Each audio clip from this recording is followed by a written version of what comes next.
I've worked as a nurse in multiple hospitals and facilities. Before the current hospital I work at, I was employed at a geriatric hospital 30 minutes from my house.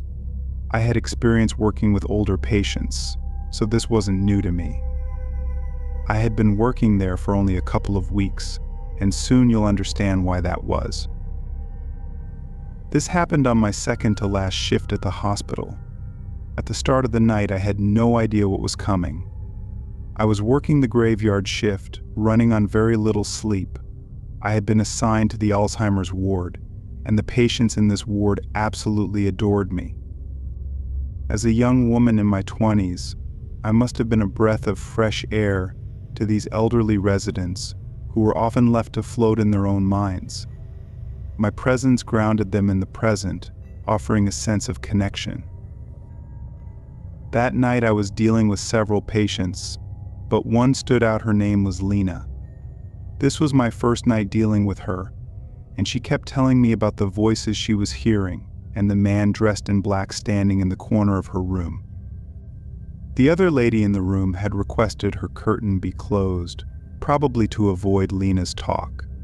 That lady was sweet, smiled whenever I was around, but she was forgetful and didn't say much.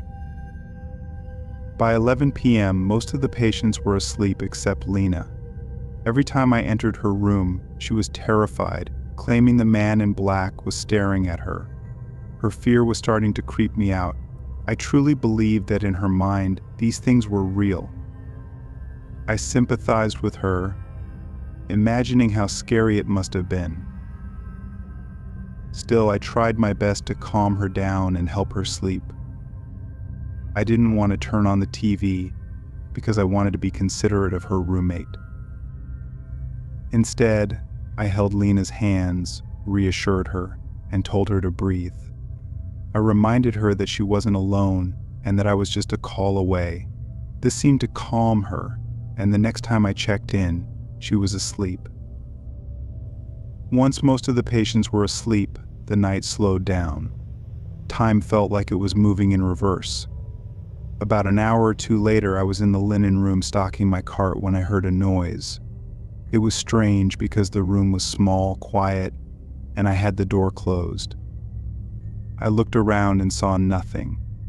Then, I felt something like a hand on my shoulder. I looked down, jumped, and screamed, but there was nothing there. No one was in the room with me. Yet, I knew I had felt something. My heart raced as I peeked out into the hallway. It was completely silent, and no other nurses were around. I had no choice but to continue stocking the cart. As I turned to face the door, my heart leaped into my throat. There, through the glass, stood a man dressed in black, smiling at me. I fell to the floor, screaming.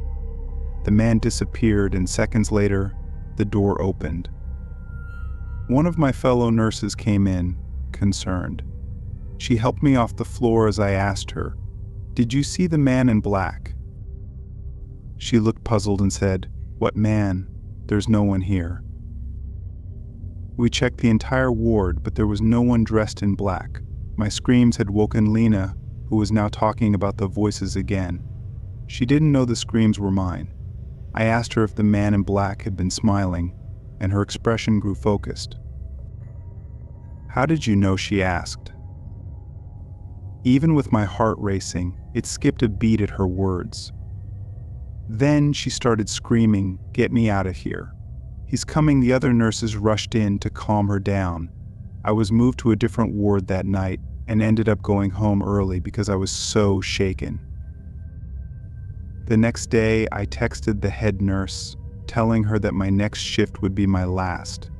I explained that the experience had traumatized me and that I couldn't work in that building anymore. I received a kind response, understanding my decision. I've never been diagnosed with any mental condition, and I've never experienced hallucinations. I'm aware of the effects of sleep deprivation, but this was beyond that. I don't know if my mind was playing tricks on me because of what Lena had been saying all night, but the feeling of the hand on my shoulder and the sight of the smiling man through the glass, the same description Lena had given, was just too real. This was one of those unexplainable supernatural occurrences. At least I hope it was a once-in-a-lifetime experience.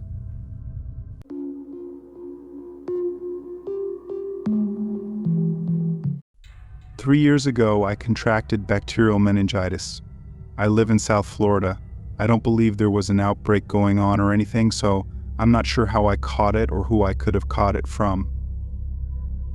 I started developing really bad symptoms, painful headaches, confusion, sleepiness, nausea, and lack of appetite. But when the hallucinations started, I knew I had something really serious. While laying sick in bed while my husband was at work, I heard a child's voice call Mom from downstairs. We don't have any kids. I dragged myself out of bed to look down the stairway and called my husband's name. Of course, he didn't answer because he was at work. The headache I got from standing was too much, so I went back to bed. For a second time, I heard a voice call from downstairs. It said, "Hello."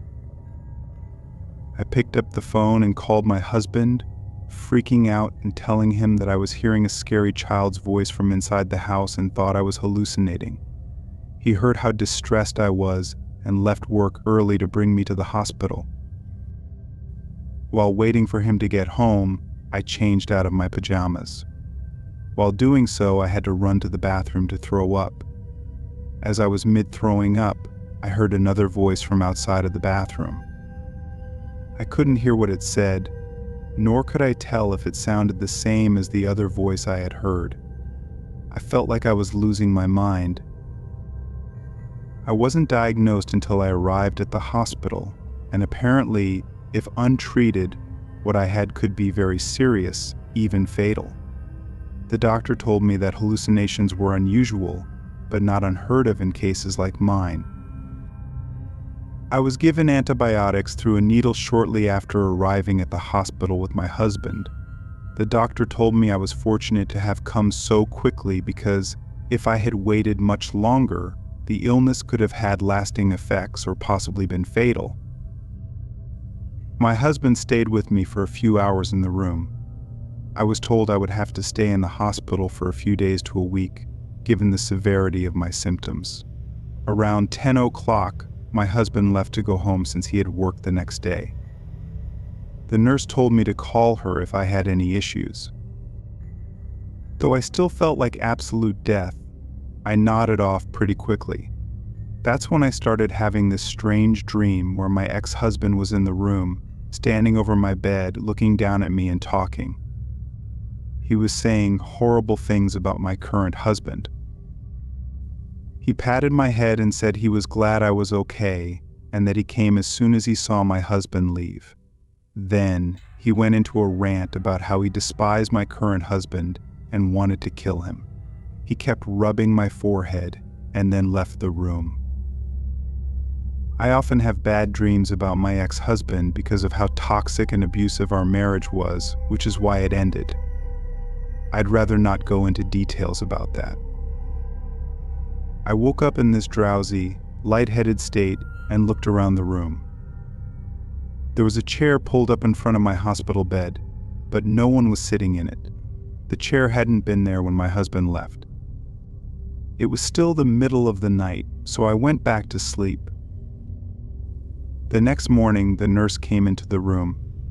I told her about the weirdly vivid dream I had, and she frowned. She told me that wasn't a dream. Your cousin David came to visit you last night. I told her, I don't have any cousins that live in the state. She looked more serious now and said, well, someone who said they were your cousin David visited you late last night. David was the name of my ex-husband. After explaining this, the nurse got a doctor. The doctor told me that the antibiotics may have caused delirium, which hindered my ability to recognize sleep from wakefulness. This, he said, explained why I so vividly heard what David was saying. I called my husband to tell him what had happened, and of course he was livid and concerned. He came back to visit me again that night after work. That day, I texted David, asking him what the hell he was thinking by visiting me and how he knew I was in the hospital. My text delivered, but he ignored it. I sent a follow-up telling him I heard all of his threats toward my husband and that I would get the police involved. Minutes later, he responded saying, "I never made any threats toward your husband. I was simply there when I heard what happened to make sure you were okay. You must have heard things in your sleep." I responded, "Stay out of my life or I'll get the police involved again." He didn't respond after that. I never told my husband about the threats I heard in my half-asleep state because I didn't know if they were real or not. With a mix of the antibiotics and my already weird audible hallucinations the day before, I didn't think it was impossible that what I heard wasn't actually what was said, but I could be wrong. I left the hospital the next week.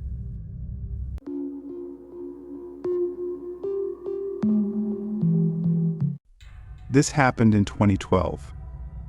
I was working as a construction worker, and we were remodeling this old hospital that had been closed down for quite some time. The place was built in the 1950s, and from what we were told, it had been shut down in the early 2000s due to a combination of funding issues and outdated facilities. Our task was to repurpose the building into a new medical office. The job was fairly standard, but things started to feel eerie as soon as we entered the hospital for the first time. The place was in shambles. It felt like people had just up and left in a hurry. There were old beds still lined up in rooms, medical equipment scattered about, and even patient files left on desks. The air was thick with dust, and everything smelled of mildew and decay. The first couple of weeks went by smoothly enough, with the crew tearing down walls, removing old fixtures, and prepping the place for renovation.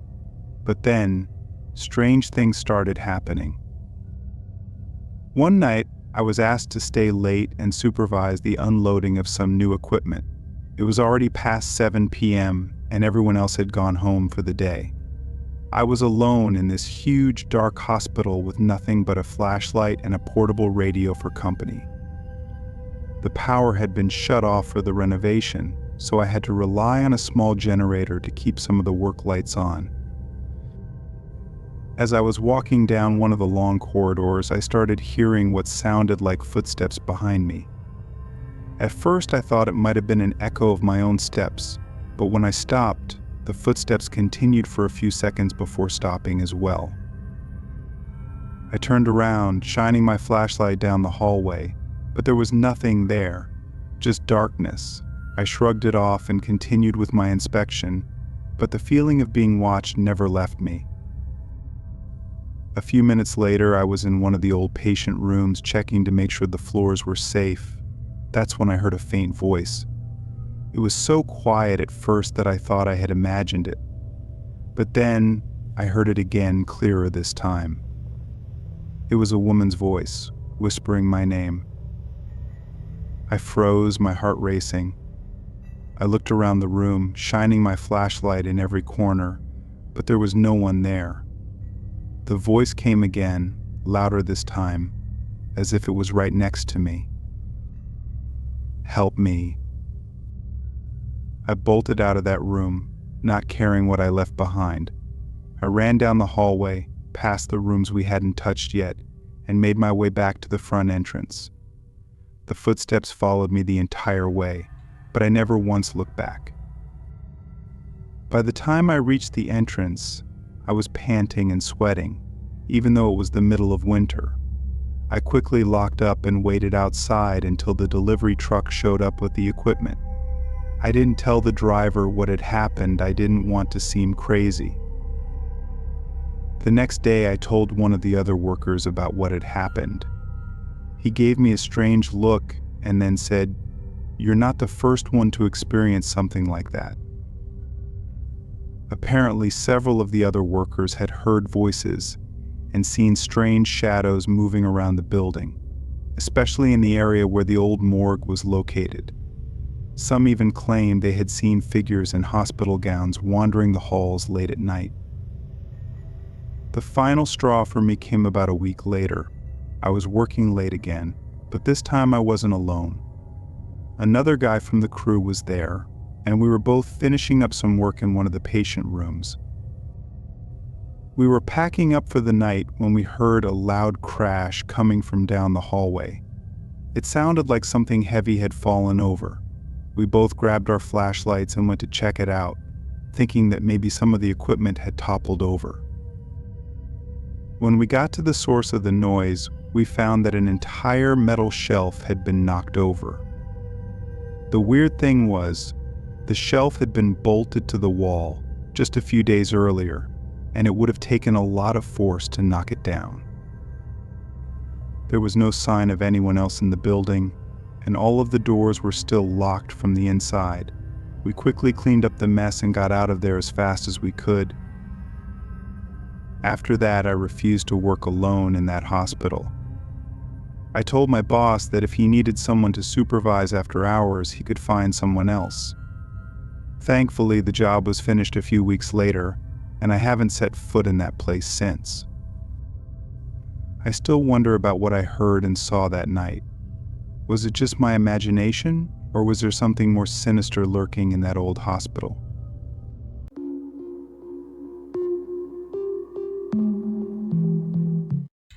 Back in 2007, I worked part-time as an aide for a hospital in downtown Chicago. I was 19 years old and assisted patients with proper care, including food, water, and general checkups. Sometimes I had to deal with weird and angry patients who felt entitled to special treatment. This was more common among older patients, and while it annoyed me, I tried to understand their situation. Most days, I'd be running back and forth with food and drinks, only getting an hour's break. One day, my manager informed me of a new patient who had just been admitted. She was an older woman, probably in her mid-70s, and obsessed with her daughter, Sarah. She talked about Sarah every day, claiming how sweet she was. Unfortunately, Sarah had passed away years earlier, and the woman never moved past her grief. We sympathized with her and listened for support. Eventually, she was transferred to the ICU as her condition worsened, and after a few weeks, she passed away. My colleagues and I were saddened by her death and grieved for about a week before getting back into our regular work routine. A month later, while sweeping the floors, I saw what appeared to be a small child down the hall. She wore a pink skirt and a white shirt. I was confused because there were no children on the floor, and it was well past visiting hours. The girl just stood there, staring at me. When I approached her, she ran into a nearby room. I couldn't let a child wander into a patient's room, so I followed her. Upon entering, I found the room empty, with just a hospital bed and a TV. I called out for the girl but got no response. Feeling creeped out, I checked the bathroom and even under the bed but found no one. I reported the incident, informing my colleagues of a loose child on the floor, and asked them to keep an eye out. But despite several people looking, no one could find her. The creepiest part was when I checked the security footage. It showed me trying to grab the girl's attention, but the girl wasn't visible in the footage at all. I freaked out and informed my supervisor, but he brushed it off as a joke. No matter how many times I denied it, he refused to believe me. To this day, I am convinced that the girl I saw was the woman's daughter, Sarah. I'd like to think she appeared as a thank you message for taking care of her mother. One colleague believed me because he had also seen the girl a few weeks before. He told me that, while in the basement collecting medical supplies, he saw a girl in a pink skirt running around, which scared him. He didn't report it, thinking people would call him crazy. Since then, I haven't seen Sarah, but I've noticed minor things go missing in patients' rooms: pillows, candy wrappers, and even water bottles. It could have been another aide, but I've always wondered if it was her.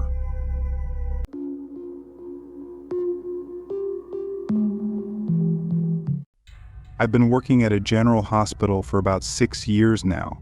For privacy reasons, I won't disclose the hospital's name, but this took place in a not-so-great area of Philadelphia. Those who live in or have been around Philly will probably know what I'm talking about: drugs, high crime, and the constant sound of sirens several times a week. The hospital even had to hire police due to the gun violence that occurred around the area. I'm 35, and while my job is rewarding, it can be very stressful, often leaving me drained. I work security at the hospital, and my job takes me to the psych ward, morgue, and ER. My shifts are constantly all over the place, but the pay is good enough to keep a roof over my head.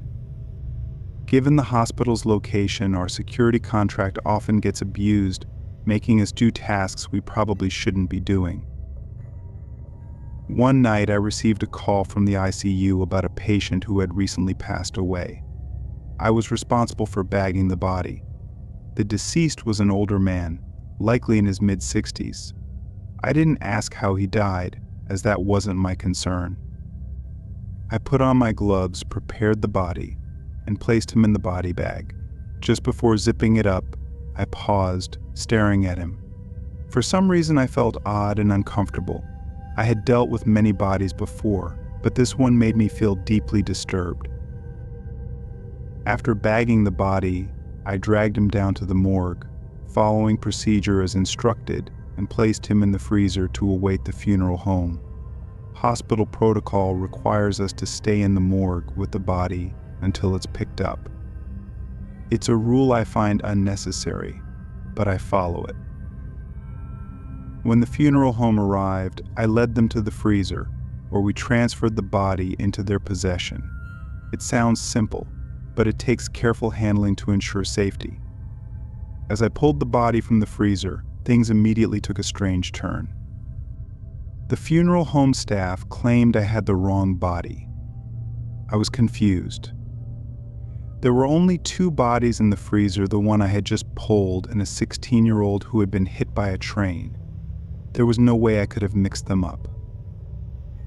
After some back and forth, the funeral home staff realized I did have the correct body.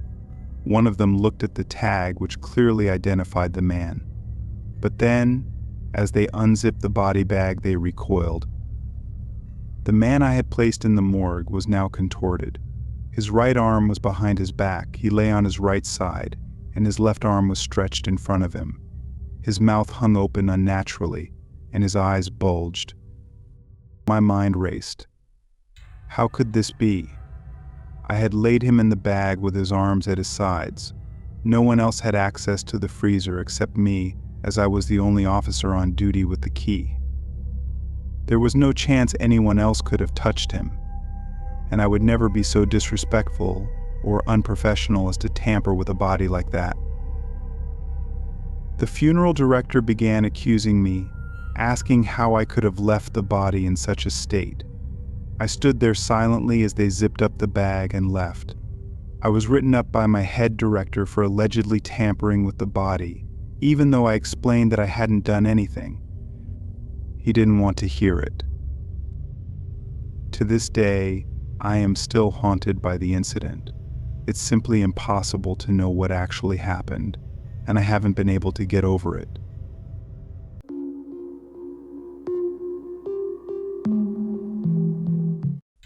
I've been an RNN at General Hospital for about 3 years now. It's one of the toughest yet most rewarding jobs I've had, as I help people in serious conditions. Most of the time, you'd be caring for patients and administering their medication. We've had several people come in on late nights complaining about fibromyalgia and other common conditions that could easily be treated at home. I'd often deal with these patients by giving them simple over-the-counter medication, assuming they had insurance. However, there were times when I had to treat patients who were in actual need. Treating these patients not only made me feel rewarded, but you also sometimes developed a bond with them. This story follows that same principle. One time, I cared for an elderly woman whose husband had just died and she had been admitted to the hospital for a severe bacterial infection. Her name was Kate, and she was the sweetest lady you could ever meet. She would always tell us stories about the animals she used to own. She loved animals and used them as a coping mechanism. Unfortunately, the hospital didn't allow any pets other than service animals, which made her profoundly sad. I felt terrible for her, as she remained kind to us despite everything she was going through. Over the past week or so, I developed an emotional connection with her. I made sure to show her extra attention because I truly cared for her. It was heartwarming, but as a nurse, it's my responsibility to be there for my patients. One day, she looked at me with tears in her eyes and thanked me for all I had done for her. Her words shocked me and left me in disbelief because I realized what she meant. She passed away the next day, and I cried for nearly a week. The other nurses were sad, but not as much as I was since I had been one of the people she truly cared for. Weeks went by, and I eventually moved on from her passing. She would occasionally pop into my mind, but being a nurse is a busy job, and I had to keep moving forward. One night I was speaking with a colleague at the front desk about a patient's chart when she asked me to get a piece of equipment from the basement. The basement is where we usually keep our equipment and other medical supplies. It's not common in most hospitals, but we had one here. It's rare for any of us to go down to the basement, so I knew we needed something important. I took the elevator down and turned on the lights. As soon as I stepped out, I got an eerie feeling. I had been in the basement many times before, but I had never felt like this. It felt like a sense of dread coming from somewhere, but I couldn't pinpoint where. To be fair, hospital basements are creepy, so I brushed off the feeling and continued down the hallway. I grabbed the equipment from one of the shelves when I could have sworn I heard footsteps behind me. They didn't sound like someone wearing shoes, but rather barefoot. I figured it was one of my co-workers trying to scare me. Instead of getting mad, I decided to catch them in the act. I walked out of the room and back into the main area, but I didn't see anyone. At some point I called out, "Hello? Anyone else in here?" as expected. I got no response, which only made me want to leave faster. I questioned whether the sounds were coming from the electrical panels. I hurried towards the elevator, and just as I was halfway there, I heard it clear as day, the voice of an old woman shouting my name from down the hall. Sarah, it only took me a second to realize that it sounded exactly like Kate. I was officially creeped out and hurried back to my station. I didn't tell anyone about it, thinking they'd call me crazy. The only person I confided in was a nurse I trusted dearly. Based on my expression while telling her, I think she believed me because she seemed to understand. Needless to say, that was my last time going down to the basement. Now, whenever someone asks me to go down there, I always find a way to get someone else to do it. Every time someone else goes down there, I get looks, but quite frankly, I don't care. I've never believed in the paranormal, but I have no explanation for what happened that night.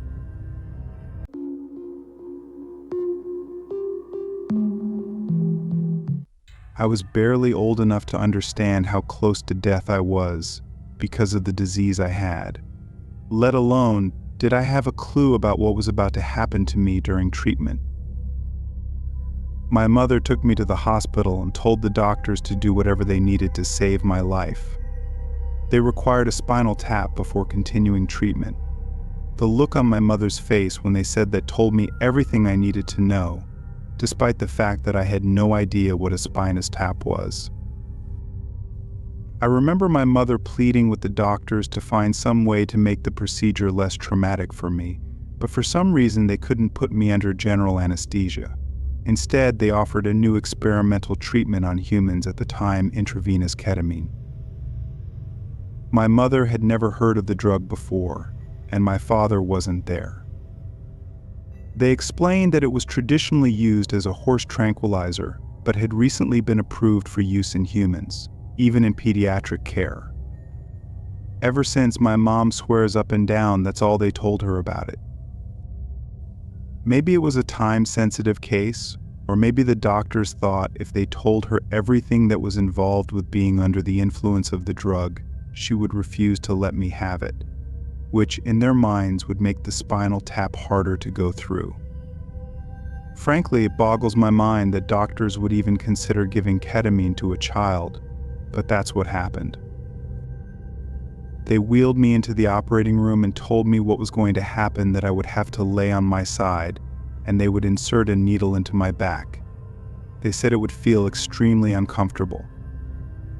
I know that's what they said now, but at the time I was so disoriented, scared, and confused that it all sounded like gibberish, like how adults sound in Charlie Brown when they just go wah wah wah, if you know what I mean.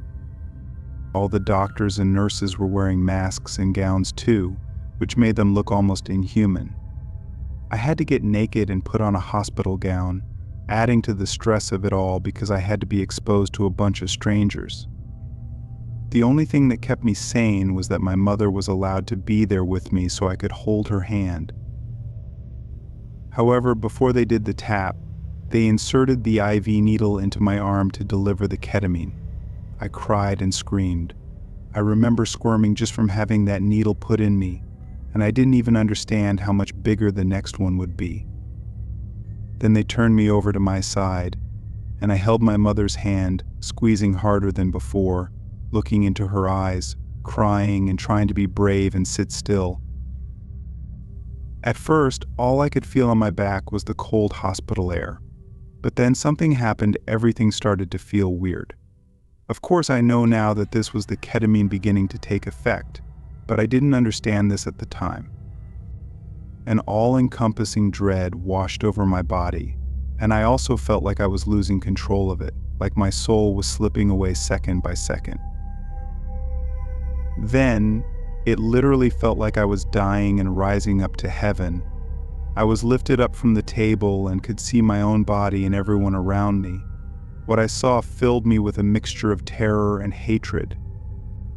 The doctor was lining the needle up against my back, and for the first time I saw how massive the thing was.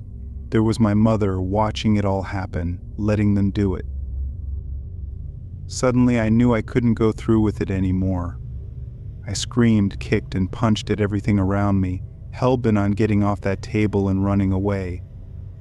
The nurses tried to hold me down, but they were struggling to keep me contained.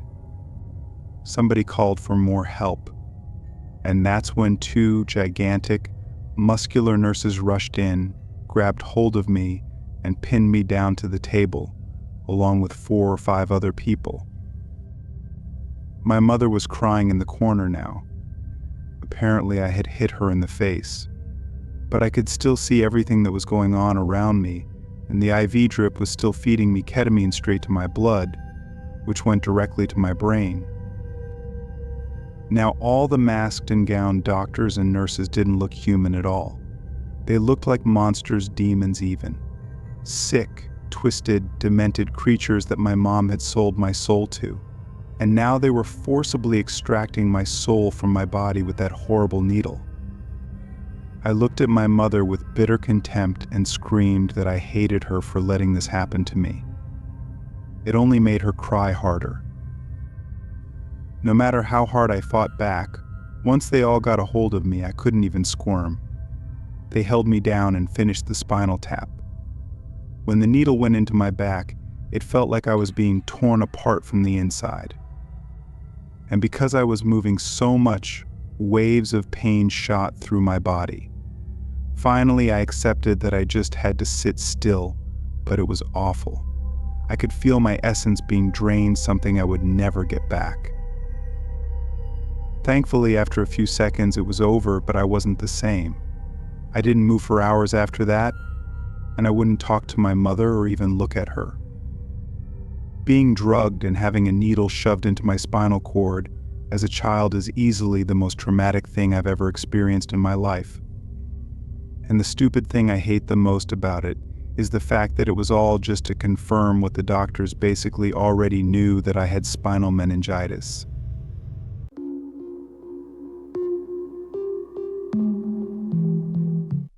When I was a teenager, there was an old abandoned hospital that had been built in the 1800s. It had long since been replaced and left to rot. The building couldn't be torn down as it was a historical site, but it also couldn't be repurposed. Ever since it was condemned, nobody took it upon themselves to be the caretaker of the place. Security was basically non-existent, so it became a rite of passage in my neighborhood to hop the fence on Halloween and explore the ruins. Finally, the time came when my friends and I got the bug, and we knew we were going to be the next to do it. We didn't even bother to wear costumes. Nobody wanted to go trick-or-treating or go to a party. The coolest party in town was me and my friends on the roof of the old hospital. All we needed to do was figure out a way up and avoid the numerous hazards along the way, the rumors of which were boasted about to a great extent by all the people who had already gone through it. From broken glass, rusty nails, and squatters, to trapdoors, collapsing ceilings, and even ghosts supposedly. Understandably, we were all a bit nervous but excited too. It was the coolest thing any of us had ever done. It seemed like there was even an entire path laid out for us by the people who had done it before. The door at the front entrance was already broken open, so we just stepped right inside, undeterred. Immediately on the first story was a triage center. It was too dark, even with our flashlights, to see very far down the hallway. A staircase was right there. Not too much was happening on that level, so we opted not to bother exploring the bottom and moved on to the second of 3 stories. The ceiling had collapsed in on itself at the landing of the second story, so we went out from there to look for another stairwell. The second story was somehow even darker. The floor beneath our feet was soft and felt like it could cave in at any moment, so we spread out to distribute our weight. We thought we were being smart, staying quiet, but pointing out all the things we noticed, like piles of old medical waste, strange stacks of beds blocking off certain doorways, which we dared not even think of entering.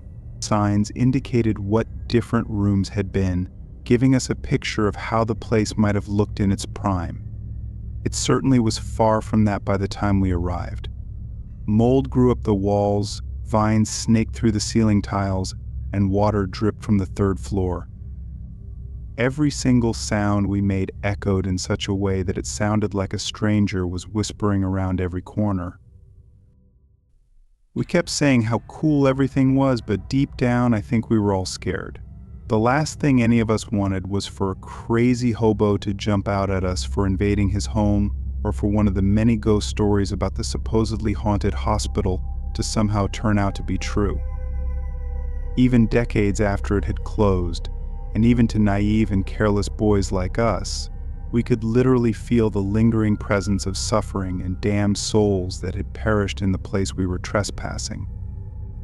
However, the only things that lived there seemed to be rats and flies, not nearly as many as we were expecting. After a few more minutes of checking things out, we finally reached the other side of the building and found another stairwell. This one went all the way up to the roof. Once we stepped in the damp concrete tube, we could hear and feel the outside air blowing in through an open door or hatch, whichever one it was. We were dying to know. We picked up our pace as we went up the stairs, excited to see the view. We barely noticed the moss that was growing on the steps, which slickened the grip we had under our shoes. Finally, at the very top of the stairwell, there it was, the open door. At the landing before it, we all paused to take a mental image of the sight.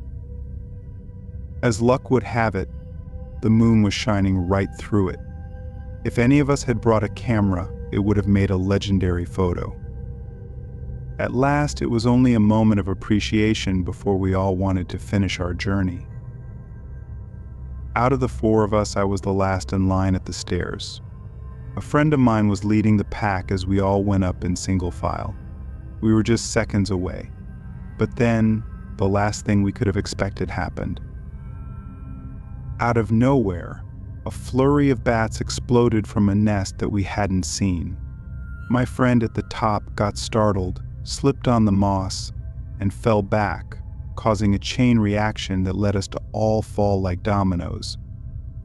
3 of my friends landed on top of me, and my head crashed right onto the concrete. That's the last thing I remember before waking up in a real hospital. I had cracked my head right open.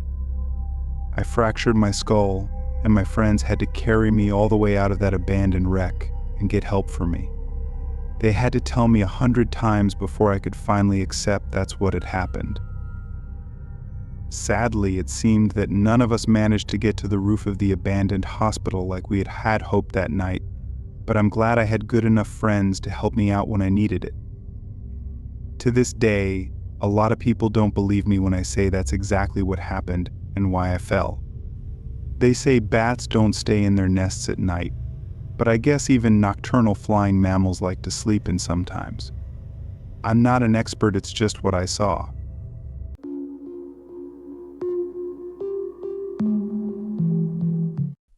I was a nurse for over 40 years. I spent the majority of my career in hospitals, working in the ER in my earlier days and later transferring to the ICU. I've seen a lot of horrible things happen to people and built up a strong stomach for all sorts of things. There are 1,000 stories I could tell, but one above all is the worst thing I ever witnessed. It happened in my first year of working in the ICU, and I still don't have an explanation for it. Before he fell under my care, a man showed up in the ER with strange symptoms: delirium, vomiting, and what appeared to be first-degree burns all over his body. At first, they thought it was caused by a chemical, which led them to believe they needed to cleanse his skin and purge his system. However, when they tried to wash his skin, it just came off. What had looked like first-degree burns was actually just the tip of the iceberg, an iceberg of total tissue disintegration. At this point, the ER team had no idea what they were dealing with.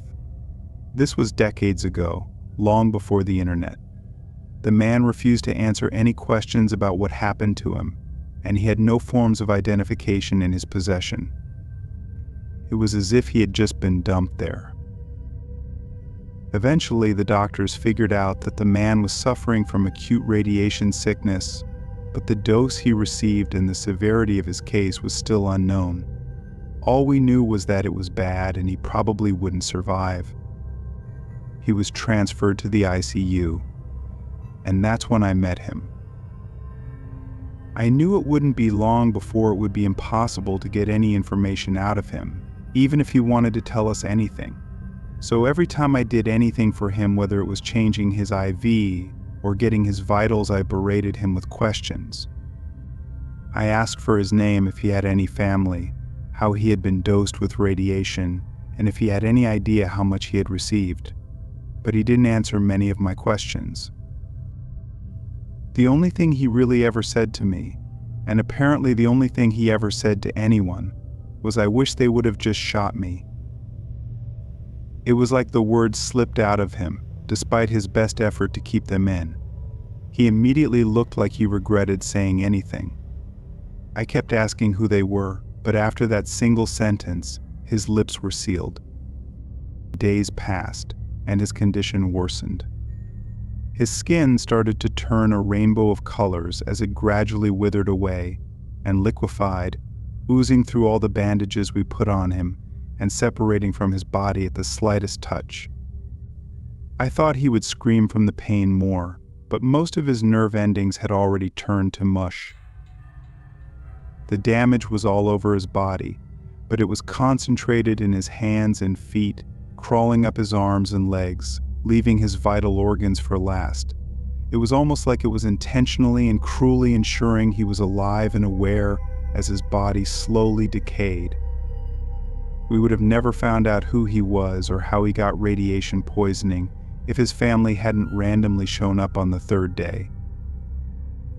They had been traveling to every hospital in the area, asking about a man who had disappeared 3 days prior.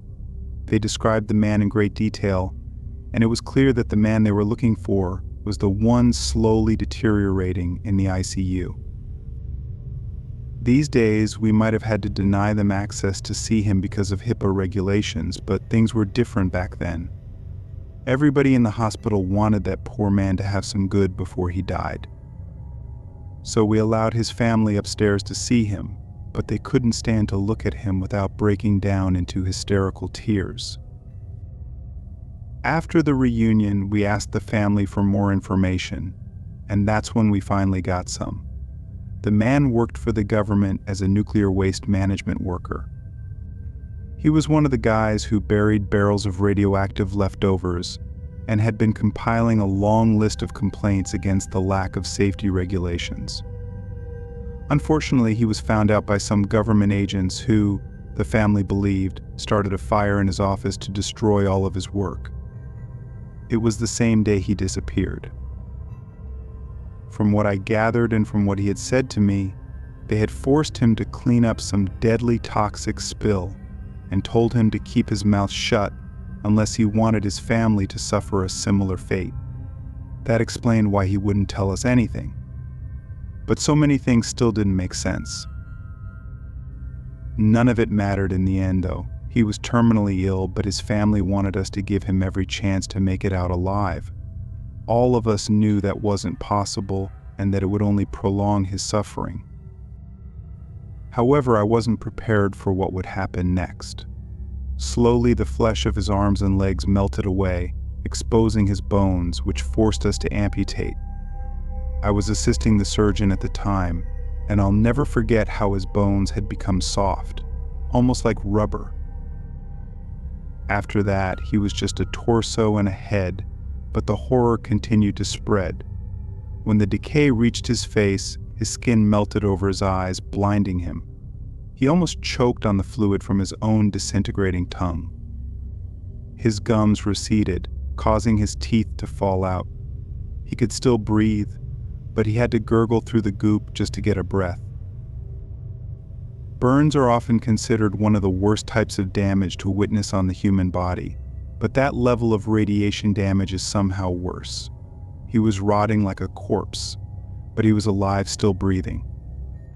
I can't imagine the mental anguish he was going through that entire time, trapped in a body that was becoming unrecognizable and slowly deteriorating. At some point, he could no longer see or hear, but he knew he had turned into a grotesque, monstrous thing. That would be the last memory his loved ones would ever have of him. I can only hope he didn't feel any of it, but I'll never know.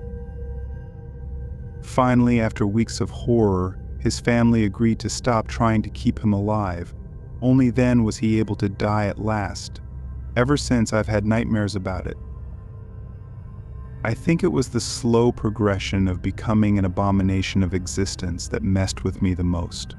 Of all the ways to die, that has got to be the worst.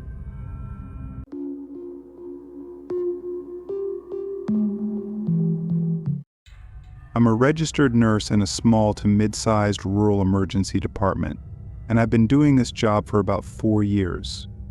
One of the biggest challenges we faced is the prevalence of drug abuse and mental illness. I live in a middle ground city, not too big, not too small, surrounded by farmlands and tiny towns. Given the size of my city, we deal with a lot of substance abuse cases, primarily meth-induced. This is where I make my public service announcement. For the love of God, do not do meth under any circumstances. It will absolutely destroy your life. One thing people don't realize is that drug use can lead to mental illness. It's often a chicken and egg scenario whether the mental illness came first or if the drugs caused it. One night, one of our local EMS crews was called for a person experiencing drug-induced psychosis. The patient was brought into our psychiatric holding area, escorted by both EMS and local police officers. The moment I saw him, I could tell he was in full psychosis. He was in his mid-40s to mid-50s, unkempt, with gray hair, unshaven, and dressed in tattered, dirty clothes. He looked like the classic portrayal of a crazy homeless man from a movie. He was extremely paranoid and verbally hostile, convinced we were trying to harm him. We tried to de-escalate the situation without restraining him, but it became clear that wouldn't work. I spoke with the doctor, and we agreed to give him a shot of an antipsychotic. I prepared the syringe and headed back to the psych area. When I entered, there were several people already in the room with him, some of our ER staff, hospital security, and at least 3 or 4 police officers. The patient had calmed down slightly since I last saw him, but he still needed the shot to fully relax. As I approached him with the syringe, he grew paranoid again.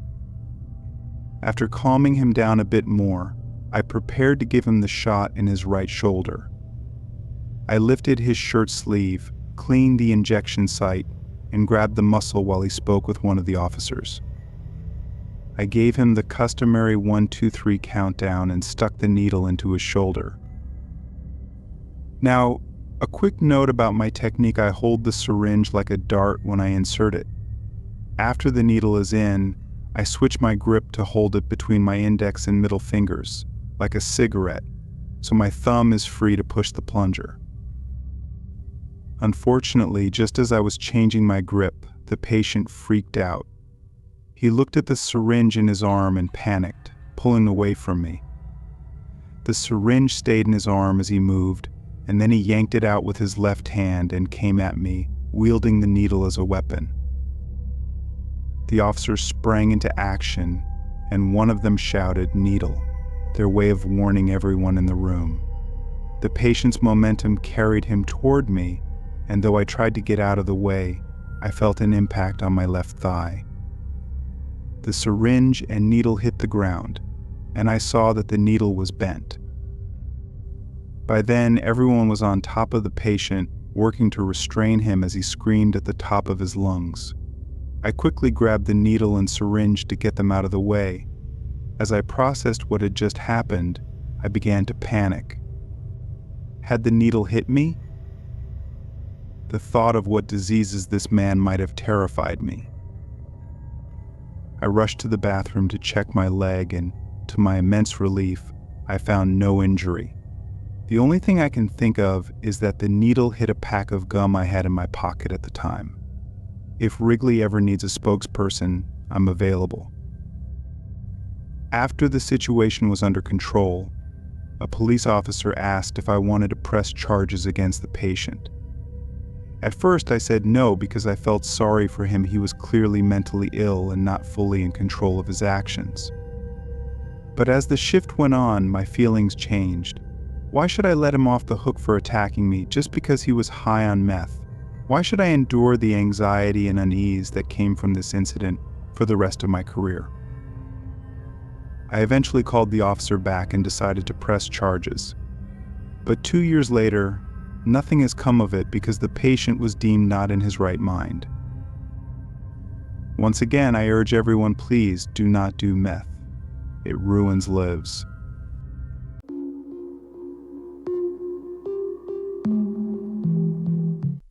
I'm a relatively new EMT. I've been doing this job for a little over a year. One of my most memorable calls so far was for a man who had died. The call came in as unresponsive male, possible DOA, which means dead on arrival. We arrived to find the scene eerily quiet.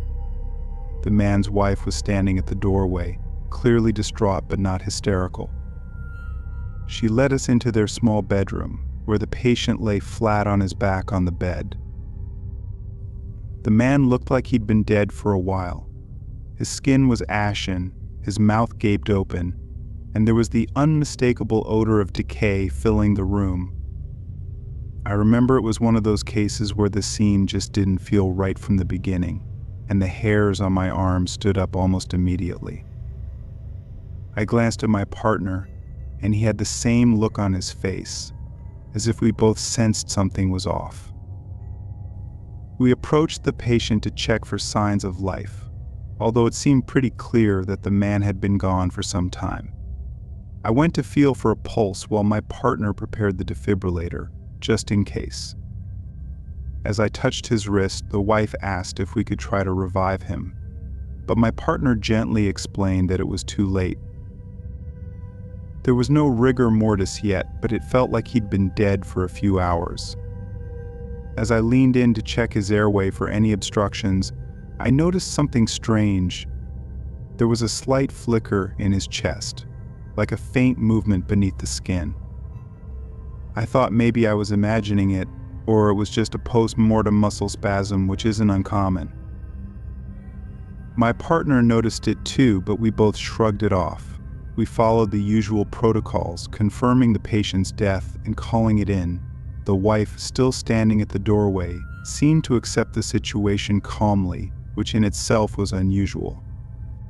Typically, there's more of an emotional outburst, but she just stood there, staring at the body. As we packed up our gear and prepared to leave, the room became unbearably heavy. I don't know how to describe it, but the atmosphere felt thick, like the air was pressing down on us. As we were about to step out, we heard a loud gasp come from the patient. Startled, we turned around, only to see his chest rise and fall slowly at first, then more rapidly, like he was struggling to breathe. My partner and I froze, unsure of what was happening. It was impossible for him to be alive after the condition he was in. We immediately ran back to the bed, checked for a pulse, and this time we found one. His heart had restarted out of nowhere. We scrambled to get the oxygen mask on him, our hands shaking from the shock and confusion. We started CPR, trying to stabilize him for transport. The wife stood there, completely unfazed, as if she had expected this to happen. We managed to get him onto the stretcher and into the ambulance, but I couldn't shake the feeling that something was terribly wrong. As we sped toward the hospital, the patient's condition began to deteriorate again. His pulse grew weaker, and his breathing became more labored.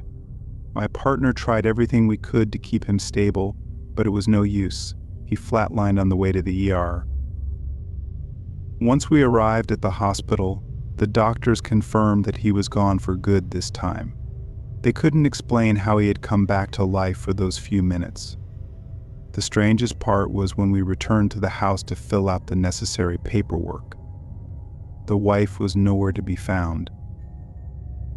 We later found out that the man had been dead for almost 6 hours before we arrived, and there was no way he should have been able to come back, even temporarily. To this day, I can't explain what happened during that call. It was like something out of a horror movie, and I still get chills thinking about it.